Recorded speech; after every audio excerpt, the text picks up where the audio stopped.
your attention, please. It's time for the final countdown.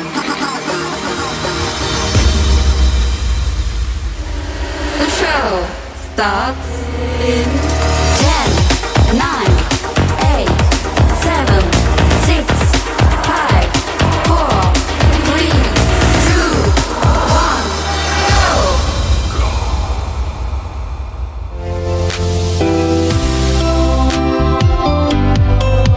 Assalamualaikum kakak-kakak, salam pramuka.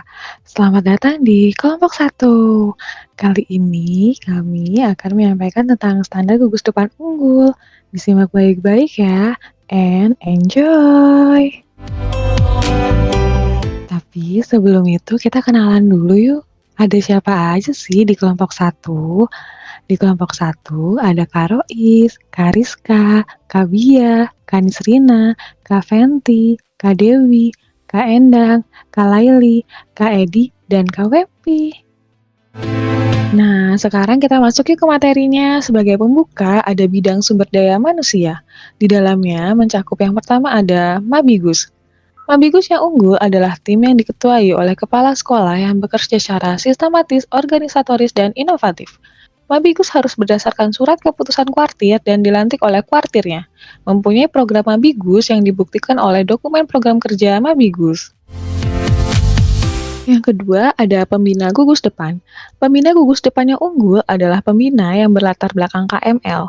Mempunyai program gugus depan, menggelar latihan rutin, menguji dan menandatangani SKU dan SKK peserta didik, menyajikan kegiatan yang inovatif, aktif dalam karang pamitraan, dan mengelola gugus depan dengan manajemen yang baik. Ketiga, ada pembina satuan.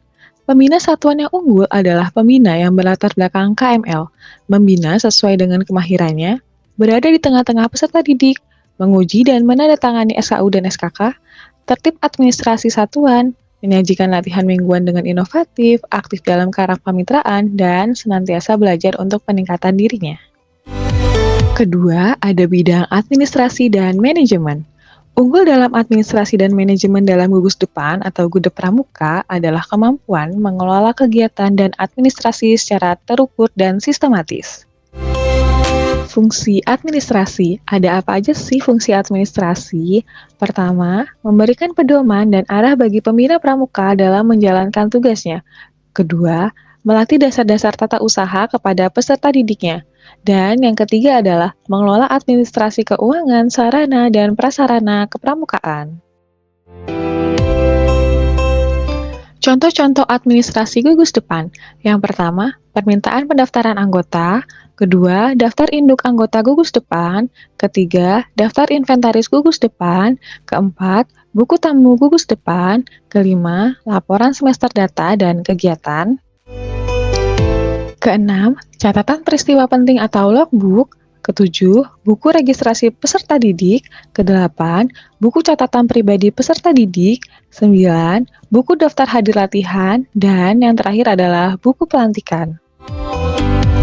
3, bidang dana dan prasarana. Di dalamnya mencakup pertama, dana. Dana merupakan suatu hal penentu yang menjadi ujung tombak kegiatan pramuka.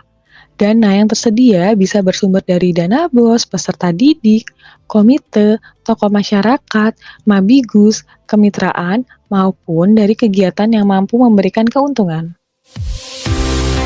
Kedua, ada sarana. Sarana perlengkapan kegiatan pramuka gugus depan merupakan alat langsung yang dapat dipakai sebagai alat atau media dalam mencapai maksud dan tujuan, terutama kegiatan pramuka, seperti bambu, tongkat, tali, bendera semapur, bendera morse, fluid, kompas, tenda, matras, kompor lapangan, perlengkapan kemah hiking, jelajah alam, dan lain-lainnya. Dan jumlahnya mencukupi untuk semua anggotanya. Ketiga, prasarana menunjang. Prasarana sarana perlengkapan kegiatan pramuka gugus depan adalah segala sesuatu yang menunjang secara langsung atau tidak langsung segala jenis sarana, seperti gedung yang di dalamnya terdapat aula, tempat ibadah, lapangan, dan segala sesuatu yang menunjang kegiatan pramuka serta memberikan kenyamanan bagi pengelolaan gugus depan yang unggul. Selanjutnya ada bidang proses. Bidang proses yaitu proses rekrutmen dan pembinaan anggota yang terstruktur, pelaksanaan kegiatan berbasis kurikulum kepramukaan, sistem evaluasi dan umpan balik yang berkelanjutan. Selanjutnya ada pembinaan pengembangan kepemimpinan, manajemen administrasi yang tertib, pengelolaan sumber daya yang efektif, dan sistem pembinaan, pembina, dan pelatih yang berkelanjutan.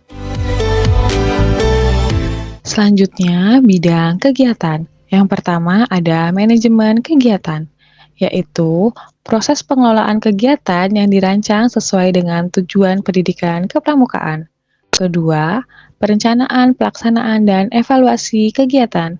Maksudnya adalah perencanaan, pelaksanaan, dan evaluasi kegiatan yang unggul adalah kegiatan yang direncanakan dan dilaksanakan dengan terperinci. Ketiga, dampak kegiatan. Dampak kegiatan adalah perubahan sikap dan keterampilan peserta didik secara progresif positif. Keempat, kegiatan rutin, yaitu aktivitas gugus depan yang hidup ditandai dengan rutinnya kegiatan. Kelima, keterlibatan peserta didik. Peran aktif peserta didik dalam setiap aktivitas agar berkesempatan mencoba, belajar, berkreasi, dan praktik secara langsung. Kemudian ada bidang prestasi. Pertama, penguasaan keterampilan kepramukaan, menguasai teknik pramukaan seperti tali temali, sandi, peta-peta, dan pertolongan pertama. Kedua, aktif dalam kegiatan pramuka, yaitu mengikuti perkemahan, lomba, dan kegiatan sosial. Ketiga, kepemimpinan dan kerjasama. Mengembangkan jiwa kepemimpinan dengan menjadi pemimpin regu atau dewan ambalan, menumbuhkan sikap gotong royong dan kerjasama dalam tim. Keempat, prestasi akademik dan non-akademik. Kegiatan pramuka harus seimbang dengan kegiatan akademik agar tetap berprestasi di sekolah. Berprestasi dalam lomba yang berhubungan dengan pramuka seperti LKBB atau lomba ketangkasan baris berbaris dan lomba semapur. Kelima, menjaga nilai dan etika pramuka dengan mengamalkan dasar Dharma dan Trisatya dalam kehidupan sehari-hari serta menjadi teladan bagi teman-teman dan masyarakat. Ketujuh, ada bidang kemitraan. Unggul kemitraan dalam pramuka mengacu pada prinsip kerjasama yang efektif antara anggota pramuka, pengurus, serta masyarakat sekitar untuk mencapai tujuan bersama. Dalam konteks ini, kemitraan berarti hubungan saling mendukung dan bekerja sama yang tercipta antara berbagai pihak. Kemitraan dalam pramuka juga mengarah pada pengembangan sikap sosial, kepemimpinan, dan kemampuan untuk bekerja sama dalam tim. Sebagai contoh, kegiatan pramuka, anggota pramuka diharapkan dapat saling menghargai, membantu, dan berbagi pengalaman yang akan mendukung pencapaian tujuan, kemajuan kelompok, atau gerakan pramuka secara keseluruhan. Selanjutnya, program-program 7 standar gugus depan. Yang pertama ada kegiatan rutin pramuka. Mencakup di dalamnya adalah upacara bendera dan pembinaan rutin. Kedua, perkemahan atau camping. Perkemahan ini dapat dilaksanakan pada hari Sabtu sampai dengan hari Minggu. Ketiga, ada kegiatan sosial dan lingkungan, yaitu dengan pembersihan lingkungan. Keempat, pelatihan dan pengembangan diri. Di dalamnya mencakup kegiatan pengembangan keterampilan dan pembekalan kepemimpinan. Kelima, kegiatan perlombaan pramuka. Di dalamnya ada lomba cerdas cermat pramuka dan lomba lintas alam atau navigasi. Keenam, program Hari Besar, yaitu yang pertama ada peringatan Hari Pramuka pada tanggal 14 Agustus dan kegiatan peringatan Hari Kemerdekaan Indonesia pada tanggal 17 Agustus. Ketujuh, kegiatan outbound. Outbound merupakan kegiatan yang menantang fisik dan mental anggota untuk mengembangkan kekompakan dan kerjasama tim. Dan program yang terakhir adalah pendidikan karakter dan moral. Mencakup di dalamnya ada pelatihan etika dan budi pekerti, serta kegiatan-kegiatan religius. Nah, itu tadi adalah video penjelasan tentang standar gugus depan unggul dari kelompok 1. Semoga dapat bermanfaat ya. Terima kasih telah menyimak video kami sampai akhir. Bye-bye, sampai bertemu di video-video selanjutnya. Assalamualaikum.